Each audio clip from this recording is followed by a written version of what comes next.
What is good, everybody? Hello, hello. It dropped all the degrees here in Texas. So, beanie life it is. And sweatshirts, like, what is this? It was just 80 degrees the other day. I don't get it. Anyway, I have oh man, this word is solid. I feel like it's so necessary. And hope that you just remove all distractions right now and that you just let it speak to you. Just really pay attention for what it brings up for you. Take some notes. If you're a note taker, you can even use your phone. That's what I do a lot. That's usually why I'm pulling it up. But I really want to talk about confident people, right? I mean, that's what people want. People want to be around confident people. They want to work with confident people. They want to be in relationships with confident people. They want to be connected to confident people. But what I want to highlight is even confident people have their flaws. Even confident people have their vulnerabilities. Even confident people have their weaknesses, right? They just don't let shame get the best of them or let guilt get the best of them. And they don't just get into self-hate and condemning behavior. So I really want to highlight, I just brain dumped a couple of things, more than a couple, but some things that you can do to work on your confidence, even if you identify as a confident person, and how you could really, even now, make the most of this year. So right now we are in October of 2020. So how can you finish this year strong by practicing this for the last couple months of the year and bring this into your new year, right? All right. So there are a couple of fears that I wanted to highlight just to give you some context about what a confident person deals with too, right? Like confident people aren't just outliers, right? Or some strange supernatural being. They might be supernatural, right? But they have fears too. They just deal with them differently. Okay. So they're normal people. They just have different ways of coping and showing up in the world. So here's a couple of fears. Number one is pain. Okay. To some degree, we have fears of pain. Number two is danger. Now, the levels of danger can vary, whether for somebody is picking up a snake, or that's encountering a wild animal, or that's even an imagined fear, which a lot of them are, or an imagined danger. That is something, right? So pain, danger, embarrassment. So public speaking, it's said that that is the biggest fear for a lot of people because there's this overwhelming preoccupation with self and how you're going to be perceived, and not in a good light, possibly, because we tend to visualize the worst case scenarios. Rejection is number 4. Loneliness is number 5. Lack of control is number 6. And disgust is number 7. It's interesting, right? Like typically we don't think of these maybe as fears, but pain, and a lot of times the fear of pain drives you to avoid pain. Okay. Danger, embarrassment. I'm going to work really hard because I need to be perceived some kind of way, right? Rejection. A lot of times people don't want to be rejected. People pleasing is a really great example. I need to be useful. I need to make sure everything's good so that I won't be rejected, so that I can prove that I'm worthy. Loneliness, I am terrified of being alone, right? Like I just can't be by myself. That would be the worst thing ever. I remember when there was a time in my life that I actually did feel that way. Wow. And it's really a heavy feeling, particularly if your identity has been around with being with people your whole life and then suddenly you're not around people. That can be really challenging to deal with. Lack of control. This is a huge one. I feel like this would even be higher on the list, but that was a big one for me because I thought the world as a young girl was out of control. So I tried to control all the things to at least have that level of comfort that, well, I can control this, so that's good, right? And then disgust. And disgust really has to do with having to deal with things that we feel are really just intolerable. Like it's just sad that we got to this place, right? Or that we're tolerating that. So think about that. That can open the door for even what confident people deal with, okay? So when you think about being a confident person, you've got to take an all-encompassing approach, meaning there's not just like a super high and a super low. Confidence is all-encompassing, meaning no matter if it's high or low, I am smooth, steady in the midst of it all, right? In the word, the Apostle Paul says, I've learned to be content, whether I'm abased or abounding. So no matter what the circumstances are, no matter what the situation is, no matter what I'm facing, I'm going to be content. I'm going to be steady. I'm going to be confident in how I gracefully manage this or lead or grow through this, whatever it happens to be, okay? So here are some things that you can work on with confidence and growing your confidence in addressing your confidence and kind of assessing where you are on a scale. Not that there necessarily is one, but to really just help you see like how authentic are you genuinely being. I really think that authenticity and confidence are connected, right? Because ultimately we know if we're living below the standard that we're called to. Ultimately, we know if we are lying. Ultimately, we know if we are insecure about something, but projecting something different. Like we know, like you can't lie to yourself. So with that, you can't be completely authentic when you know you're a liar.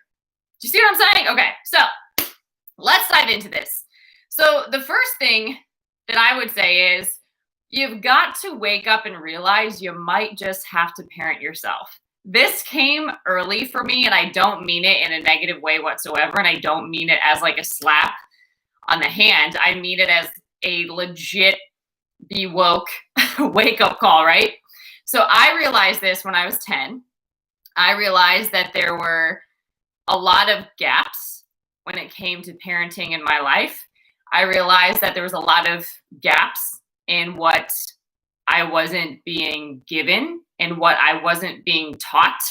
I knew that there was a lot of gaps, particularly more exposure taught me this, whether that was in the classroom, whether that was doing athletics, whether that was getting out and, experiencing the world, doing internships, getting different jobs. Exposure was really revealing to me how much I didn't know. And the thing is, I could say, I am just so upset and so frustrated that I wasn't given this, because if I was given this, I would be in such a different place, right? If I was taught this, then this wasn't happen. If this person was in my life in this way, then I would be able to do this, right? So we could live our whole life like that. I was just coaching a woman, and she was in her 50s. She's in her 50s. And she was talking about this, and there was a genuine question. Well, when did you realize that you might just have to reparent yourself? That the way your parents were raising you, although the best that they could do with what they had wasn't going to be what you needed. When did you realize that? 30. Okay, so now there's been 20 plus years where you haven't been parenting yourself, and you're still judging and blaming parents for what they couldn't maybe, or didn't, or chose not to give you, whatever it was. That's not on them at some point. At some point, you have to decide, I'm going to look at where I'm at. I'm going to look at what I'm lacking. I'm going to look at what I need. I'm going to look at what I crave. I'm going to look at where my weaknesses are. I'm going to look at where I'm strong. I'm going to look at myself, and I am going to raise myself. I'm going to seek the information that I need. I'm going to seek the coaches and the mentors and the knowledge and the education that I need so that I can be a better mom, a better friend, a better boss, a better leader, whatever it is for you. I know at 10, at that time, I think I had really big dreams of having children someday. And my huge fear at that point would be that I would have the impact on them that my parents were having on me. And that was such a humbling thought and such a heavy thought for a 10-year-old to have. But I thought, if I don't get mine together and I'm 10, then what's going to happen? Like, what is the impact that I'm going to have on a child? And so I became a voracious learner. I was hungry for information. And that was just something that I just knew, like, if it's not going to come here, I've got to seek it out. I've got to seek it out. Okay. So that would be the first thing. Address any parental wounds that you have. Okay, anything that you were taught from childhood, anything that you were lacking from childhood, anything that you're tempted to blame somebody else for and not take radical responsibility for, clean that up, address it. Whatever the parental wounds are, whatever you lacked from being parented in some kind of way, whether that parent was absent or present but yet absent, right? That's very real too. Raise yourself. Decide you're going to address it. You're going to look at it and you're going to deal with it, and you are going to give up the blame game. That would be number one in working on confidence. Number two would be ditch the bad vibes. Ditch them. The bad vibes. Okay. And what do I mean by this? I mean the people that are rooting for your failure more than your success. The people that are quick to throw judgment on you, the people that are jealous of you, the people that can't be happy for you taking risks or for you going for a dream, the people that find ways to tear you down, the people that find ways to highlight negative, ditch the bad vibes. Okay, you are not available for it. You don't have to absorb like a sponge other people's crap. You don't. You can be kind. You can be kind, but you don't have to allow a certain level of access to you. You don't have to tolerate that. You don't have to put up with it, and you can address it. Don't just be available to be the one that fixes other people and fixes their problems. They can pay you for that, right? So ditch the bad vibes. Decide that you are very intentional about the environment you cultivate, right? To have a healthy mind, to have healthy emotions, to keep your heart right. You have a very healthy environment around you, and not everybody deserves access to you, and not everybody means you well. So work on discernment when it comes to that and apply practical wisdom, but ditch the bad vibes and do so unapologetically. That would be number two. Do it with tact and with grace, but do it unapologetically. If somebody means you no good, you don't have to feel bad about removing their access to you at all. And these could be people that are family too, by the way. Okay. Number three is authenticity always wins. Authenticity always wins. Okay. Like we can really do it. We can sniff out when somebody is not being genuine, when they're not being authentic, when they are faking confidence, but it's really insecurity, because there's some level of like overcompensating. Like you can just feel it, right? Something's just off. But authenticity wins, and you don't become more authentic by judging and criticizing others. You become more authentic by taking a real look at yourself and really assessing your behavior, your thought life, your emotions, how you are showing up in the world. Being really real about that. Where are you not being honest? Where are you not being genuine? Where are you not aligned with your values and your morals? Where are you out of alignment? Because you cannot be authentic if you're out of alignment, and you can't be confident either. So really assess, okay, if I know that authenticity wins, how can I be more authentic? Where do I need to be more authentic? Where is it a risk for me to be authentic, right? Which is where your opportunity is. So a way that you can get to the bottom of this is sniff out where your patterns are. Sniff them out, right?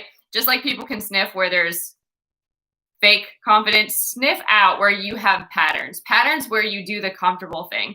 Patterns where you repeat things versus break the pattern and establish something new. So do you tend to go silent when there's confrontation brewing? Do you tend to remove yourself from situations where you feel unqualified for? Do you tend to change your tone or change your posture in certain situations?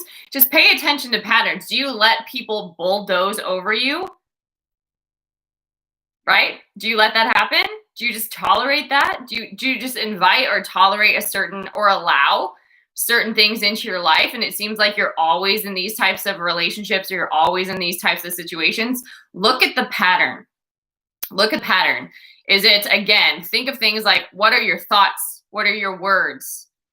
What is your behavior? What is happening? How do you respond, or how do you react? Just really take a look at patterns and where you choose the comfortable thing. So for example, Mine used to be for sure people pleasing and being useful or just being the one that made it happen. Like never delegated, just took it all on. I used to not speak up and not use my voice. I'd just handle it. I used to get really, really busy. So I would do more things when I needed to be more still and address some feeling or some core roots of restlessness. Like, where is that coming from? Like, what is it that I'm actually feeling? What is it that I'm running from? What is it that I'm trying to be so busy avoiding? What am I avoiding here, right? So I had to get away from these patterns, right? Or even in relationship, why am I allowing these people to disrespect my time, to devalue me in some kind of way, to dishonor what I'm about? Like, why do I keep allowing that to happen, right? Like, right? So it reveals so much, but you can't be truly authentic until you get to the bottom of that, okay? Not that you're good, bad, right, or wrong human, but again, we're talking about confidence here. So that's only number 3. That is number 3. Okay. Number 4 might be one that you're not expecting, but a lot of times confident people are also people that feel very impenetrable, maybe is a word. Like there's this wall that you can't get past, right? And it comes out in ways like not asking for help, not delegating, not letting you too close. Usually you see it manifest in some area. So if it's not work, typically it's relationships, right? If it's not relationships, maybe it's work, but in some area of your life, it manifests. It can even show up in health too. So for example, there was a woman who was in a relationship and she was really struggling to express her voice. She just felt like she was walking on eggshells in a relationship, and that in her life, she believes was tied to a thyroid issue, which is, so just really interesting. But things can show up in your health to give you awareness to deal with them, right? Because your body doesn't lie. So that's a really good thing to pay attention to. So let down the wall. Where are you not emotionally available? Because you're human. You're not a robot. You're not a superhero. You are a human. So where are you not being human? Where do you have some level of nobody can touch this? And you should have some level of nobody gets access to that. That's a place for you and God, right? Like your secret place. But where are you not okay with other people having access to you? You're just not emotionally available at all. Kind of take a look for where that is and start letting down the wall. Start delegating things. Start expressing yourself. Start putting yourself in environments where you would practice the opposite. So for example, it used to be very difficult for me to admit weakness. It used to be very difficult for me to talk about flaws because perfectionism was brewing in my childhood. It used to be really hard for me to deal with a addiction that I had in college. It used to be really hard for me to put myself in group environments and be seen. I was afraid to be seen because I was running from myself, okay? I learned that I wasn't valued, I wasn't appreciated, I was abandoned, betrayed, so many things when I was younger. So I was running from myself because I thought something was wrong with me, okay? But it wasn't until I got to the root of that and started dealing with that stuff and putting myself in environments, right, where I'd be in a group setting and actually realize that I'm not so weird. A lot of us have these issues, right? But you've got to learn how to deal with it and stop running. I really had to learn how to stop running and just be. And that was probably one of the most difficult things to learn. So let down the wall. Little by little, start letting down that wall, okay? And a really great, I think I noticed a huge shift when I gave my life over to the Lord. That's when it radically, that's when it radically shifted for me, because I realized that I'm not the one ultimately that's in control, but I'm connected to the one who is. And that one is the one that's protecting me, leading me, guiding me, all of that. Okay. All right. So this one's interesting. And I don't know if you can relate to this, but I was somebody who went through life kind of the safe way. Sort of. I mean, it was all new, so relatively feeling like that was unsafe at the same time, but safe to the degree that I would find the boxes and I would start checking them. Okay, so We have a tendency to do that. Life is set up in such a way where it's like you go to school, you get the degrees, you get the jobs, you get the internships, like you do the things, you just keep checking boxes. But that's to set you up for just being comfortable. Okay. And a lot of times, particularly if you're walking with God, you've got to check discomfort boxes. That usually is a clue. I say, like, do the uncomfortable thing, because that's usually the next step. The thing that you're afraid of doing, the thing that you have some like around, like that's usually the next thing for you versus the comfortable thing. So this next one is check discomfort boxes. Check discomfort boxes. That's ultimately, these boxes are typically the boxes that are tied to your purpose. It's tied to your growth. It's tied to your advancement in some kind of way. It's tied to you expanding in some kind of way versus continuing to live as a similar model of who you are. So that's number 1, 2, 3, 4, 5. This is number 6. So this one is kind of a combined one, but it's all around your voice. Speak up, hold to send, and get comfortable with rejection. Speak up, hold on send, and get comfortable with rejection. So speak up means if you are somebody that's typically been repressed, if you're somebody that's typically not expressed your voice, you probably don't have a strong connection with who you are in your voice yet, right? And anytime you don't speak up, you perpetuate that. So what you want to start doing is start speaking up for things that matter to you, whether that is getting in a group of some kind where you're training yourself to share and articulate your opinions because they are valuable. Maybe you weren't taught that. It could be hiring a coach and working with that coach over these issues and sort of doing role plays and things. It could be putting yourself in an environment where you have to speak, like a Toastmasters, for example, where you're training yourself to get out of what is most comfortable for you. So you just train yourself to start speaking up in a very intentional way.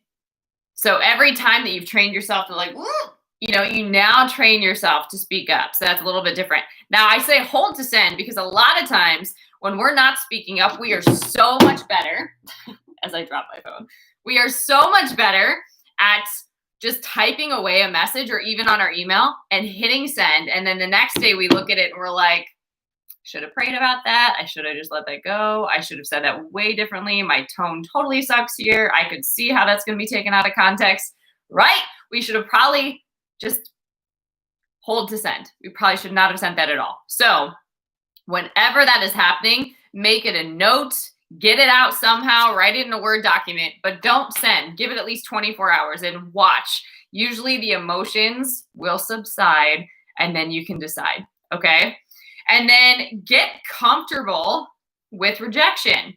Not allowing yourself to constantly be rejected, but get comfortable with rejection. That's just part of life. And the more you're exposed to the world, meaning the more eyes that are on you, the more connections that you actually have, whether they are genuine or not, the more hate that can come at you too. So it's really important to be comfortable with, I'm okay not living my life for you. I'm okay with you disagreeing with me because that doesn't change my core identity. I am okay with whatever you are saying without me having to prove myself, because some people aren't even worth words like that, right? So I am okay regardless of how you show up and whatever you say, right? And I choose, because sometimes it's inevitable that will cross your path, right? But if you can't deal with rejection, then you're not fully confident, because usually we feel totally rejected when we believe what somebody is saying. There's some level of insecurity that they're highlighting, okay? So if you are all encompassing, then you can see yourself from a whole place. You don't take rejection and let it just like take you out. Yeah, it'll hurt, it'll sting, but it doesn't take you out. And you also, with compliments, don't get so inflated, right, that you make it about you, because nothing that's happening is about you, right? So keep that in mind. Next one is own it. Whenever you walk into a place, whenever you take on a project, whenever you do something new, own it. Like show up like you are called to be there, like you are assigned to be there. Like this is your next thing, and be engaged, like fully engaged in it. Like I am going to show up and bring excellence to this thing. I don't care if anyone acknowledges or not. I'm not attached to the outcome. Like I'm just going to show up like I own it, right? That is confidence, right? Like you can show up into a room full of people all by yourself, right? Like you can show up at an event by yourself and be confident in that space, even if you don't talk to a single soul. You can still own that. So practice that, okay? And I believe that's my last one. So address parental wounds, ditch bad vibes, authenticity wins, let down the wall, check discomfort boxes, speak up, hold on, send, and get okay with rejection and own it. Whatever it is for you, own it. There's going to be some days that are awesome. There's going to be some days that are meh. There's going to be some times you're like, I have no idea what's going on, right? Like it's like the creativity cycle that's like this, right? Be okay with that. Like you're here for it. You're here for it. If you know who you are, if you know what you're called to, own it. Somebody else shouldn't be able to shift that for you. Like there's got to be some part of you that is anchored, and you control that. You control that. And the quality of your life and your purpose will demand it. You've got to be strong in who you are, and it's got to be authentic. It can't be this like projected fake stuff. Okay? So don't practice fake. Don't get good at practicing fake because you will never be authentic. All right? And then the other thing that I would say is really an invitation or a question. How can you make this year the best year yet still? Watch. Just how would your life be different? How would your life be different if you held people up, if you were there for their success, you took note, right? Where would you be? You just don't let people walk on you. You don't constantly need to defend yourself, and you just don't take all people's stuff, right? But you hold people up and you're there for their success, meaning you're not jealous of them. You're not secretly just rooting for their failure, right? You're here for it. You're here for their success. You're here to celebrate them. You're here for it because you're in an abundant place, right? How would your life be different if you showed up and you held people up, you were there for their success, and you didn't take the garbage, right? You weren't people's garbage can. Who would you be? Where would you be? How would your life be different? What if you started that now? This is strangely enough, one of the most opportune times to practice this. There's lots of things that could take us off course. There's lots of things that we could just take and accept. There's lots of things that we could just shut down about, but there's lots of opportunities to do something different. So that's my encouragement. Are you really confident? How authentic are you? And maybe you just need to raise yourself. Maybe it's just a matter of recognizing that nobody's going to come and do this work for you. And if you really, really want the life that you dream about, the life that you get to see some people living, the life that you hope for, it's going to require doing this work. It's going to require being authentic, which is hard. It's vulnerable. It's going to require you to grow. It's going to require you to let go. It's going to require you to surrender. It's going to require you to release things that don't fit anymore and to step into new things and take up space and just try on. What does this feel like? It's going to require something different. But who will you become? Where will you be? How will your life be different? Think about that. And what would that be worth to you? Do you want more of the same? Do you want to keep going around the same mountains? Do you want to keep short-circuiting the process and having to keep passing these tests over and over and over again? Or do you want different people in your life? Do you want different experiences? Do you want to stop talking about these problems and be on a whole nother level where they don't even access you anymore? It's possible, but it does require work. All right, guys, this was a loaded one. I hope this message blessed you. If you are called to this kind of work, if you really want to dig in on self-mastery, I've got you. I have a self-mastery course. It's a 6-week course over on julianapage.com. There's guided videos. There's homework assignments. You can really go deep on some of this more internal work that we often don't sit and show up for. So, so good. I also have a spiritual CEO coaching program, which is really designed for you to launch into that purpose, into that calling, into that assignment, into that mountain that you're called to, whether that's teaching, family, media, marketplace, whatever it happens to be for you, ministry, whatever it is, really preparing you to launch into that. That is a 3-month program. There's a payment plan for it, and there's also an option to pay in full. But those are some really good options that I have for you when it comes to doing this kind of work. So if you haven't, go check out julianapage.com. If this message blessed you, make sure that you subscribe so you don't miss other messages like this, and copy the link and share with a friend, because sharing is caring.